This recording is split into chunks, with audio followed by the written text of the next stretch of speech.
नमस्कार साथियों, मित्रों।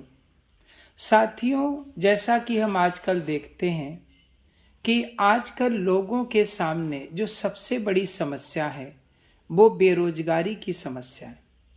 हम ये भी देखते हैं कि जब भी लोग किसी एस्ट्रोलॉजर अर्थात किसी ज्योतिषी के पास जाते तो अधिकतर लोगों के सामने या अधिकतर लोग केवल यही प्रश्न करते हैं कि उन्हें नौकरी कब मिलेगी। ठीक है, वो नौकरी प्राइवेट होगी, गवर्नमेंट होगी, या फिर वो बिजनेस करेंगे। तो ऐसे बहुत से सवाल उनके दिमाग में आते। इस वीडियो के द्वारा मैं आज इसी इम्पॉर्टेंट टॉपिक पर चर्चा करने जा रहा हूँ। यहाँ अगर आप अपनी जन्म कुंडली का ठीक तरह से एनालिसिस करते हैं या किसी से करवाते हैं तो आप आसानी से समझ सकते हैं कि आपका करियर किस फील्ड में होगा। अर्थात आप जॉब में जाएंगे, बिजनेस करेंगे, गवर्नमेंट जॉब होगा या फिर प्राइवेट जॉब होगा। इसी पर हम इस वीडियो में चर्चा करने जा रहे हैं। सबसे पहली पॉइंट ये है, सबसे मेन पॉइंट ये है कि अगर हम जॉब की बात करें, नौकरी की बात करें, तो इसके लिए हमारे कुछ प्लैनेट्स और हमारे कुछ हाउस ये जिम्मेदार होते हैं। पहले हम चर्चा करते हैं हाउस की। देखिए, नौकरी के लिए यानी जॉब के लिए सबसे इम्पॉर्टेंट जो हाउस, जिसको हिंदी में हम लोग घर कहते हैं, वो हमारा 10वां घर होता है, 10th हाउस। इसके अलावा हमारा 6th यानी 6ठा हाउस, इससे भी हम देख सकते हैं कि एक व्यक्ति का करियर किस फील्ड में बन सकता है। इसके अलावा फिर हमारा आता है 2nd हाउस और फिर हमारा आता है 11th हाउस यानी 11वां हाउस। अगर इन हाउसेस में यानी 10 में, 6 में और 11 में और 2nd में, अगर इन हाउस में हमारे अच्छे ग्रह बैठे, शुभ ग्रह बैठे और उनकी अच्छी डिग्री है तो निश्चित रूप से एक व्यक्ति को कहीं ना कहीं जॉब मिलने की संभावना रहती है। अब हम बात करते हैं ग्रहों की कि कौन से ग्रह कहाँ पर हो तो किस तरह का जॉब आपको मिल सकता है। अगर हम बात करें तो जॉब के लिए, नौकरी के लिए जो सूर्य है, मंगल है, बृहस्पति है और शनि, ये 4 ग्रह हमारे जिम्मेदार होते। अगर ये चारों ग्रह हमारे केंद्र में होते, केंद्र का मतलब अगर आपकी जन्म कुंडली के पहले, चौथे, 7वें और 10वें भाव में हो यानी 10वें घर में हो तो ये क्षेत्र, ये हाउसेस हमारे केंद्र के कहलाते हैं। और अगर इनमें हमारे मंगल, सूर्य, बृहस्पति या शनि जो कि उच्च के हैं और अच्छी पोजीशन में अर्थात अच्छी डिग्री में हैं, अगर ये बैठे होंगे तो ऐसे व्यक्ति को 100% एक अच्छी जॉब अर्थात एक अच्छी गवर्नमेंट जॉब मिलने के चांस रहते। अगर हम बात करें 7th हाउस की यानी 7वें घर की, तो 7वें घर से भी हम काफी कुछ करियर के बारे में देख सकते हैं। 7वें घर में अगर अच्छे ग्रह हैं तो वो व्यक्ति बिजनेस में जाने की कोशिश करेगा, या यूं कहेंगे कि उसका रुझान बिजनेस की ओर ज्यादा होगा बजाय किसी गवर्नमेंट जॉब के। अब हम ये चर्चा करते हैं कि कौन सा ग्रह किस तरह के जॉब को रिप्रेजेंट करता है। अगर हम बात करें सूर्य की, तो सूर्य जो होता है एक बहुत ही स्ट्रांग ग्रह है। अगर सूर्य की अच्छी पोजीशन है तो एक व्यक्ति ऑफिसर बन सकता है, लीडर बन सकता है, कहीं मैनेजर बन सकता है, अच्छा फिजिशियन बन सकता है। क्योंकि जो सूर्य होता है ये अथॉरिटी का सिंबल है, अधिकार का सिंबल है।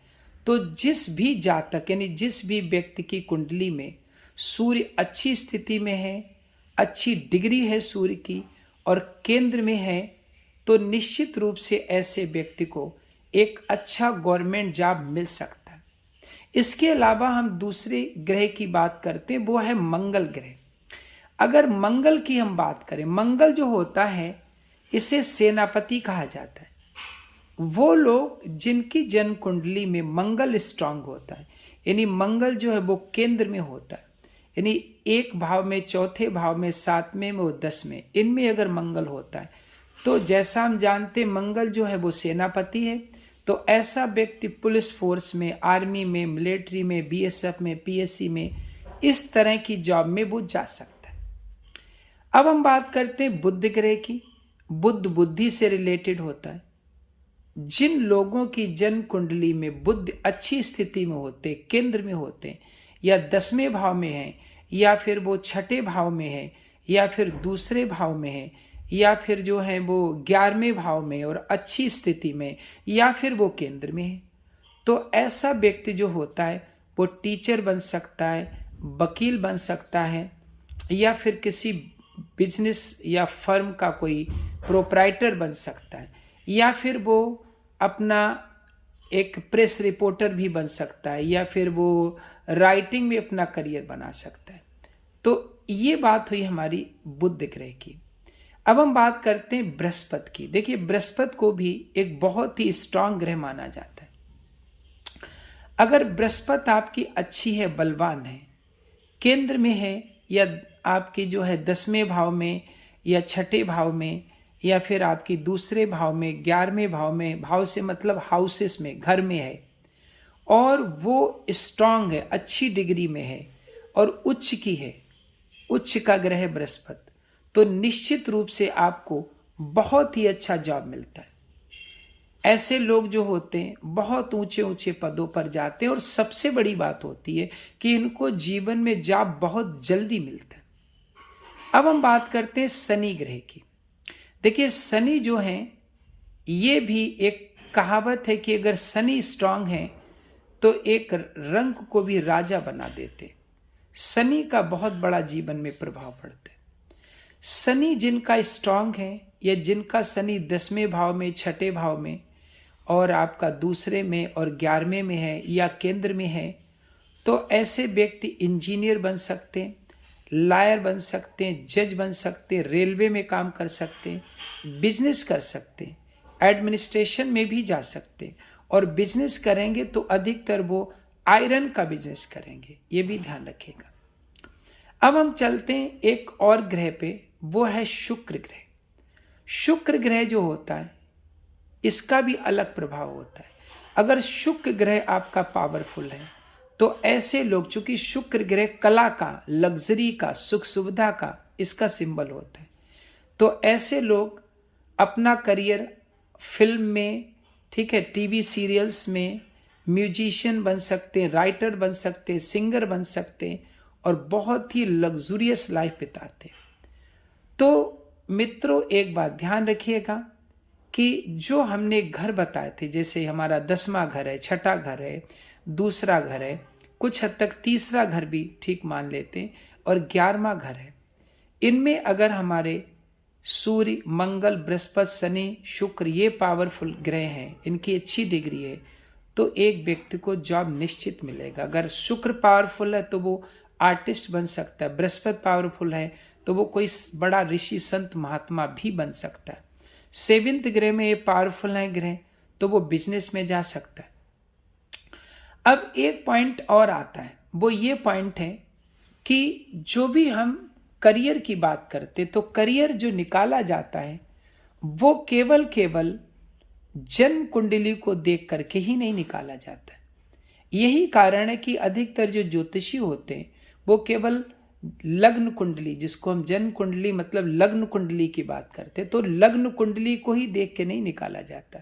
लग्न कुंडली को ध्यान में रखा जाता है, लेकिन लग्न कुंडली के साथ साथ हमें चंद्र कुंडली को भी देखना होता है, यानी चंद्रमा की कुंडली, और इसके अलावा हमें प्रश्न कुंडली, जिसको हम प्रेजेंट होरोस्कोप बोलते हैं, वर्तमान, यानी वर्तमान में आपके जो ग्रह हैं वो किस पोजीशन में, किस कंडीशन में है, तो ये भी देखना पड़ता है। तो जब आप एक अच्छे एस्ट्रोलॉजर से ये तीनों कुंडलियों का एक साथ विवेचन करवाते हैं, एक साथ एनालिसिस करवाते हैं, तो निश्चित रूप से आपको 100% जो है इसके रिजल्ट मिलते हैं, और 100% एक व्यक्ति जान जाता है कि वो किस क्षेत्र में अपना करियर बनाता है। तो मित्रों, मुझे उम्मीद है कि ये जानकारी आपको अच्छी लगी होगी। अगर आप अपनी कुंडली का एनालिसिस कराना चाहते हैं, कोई क्वेश्चन पूछना चाहते हैं, तो आप हमसे संपर्क कर सकते हैं। हमारा फ़ोन नंबर है 7455896912। Thank you.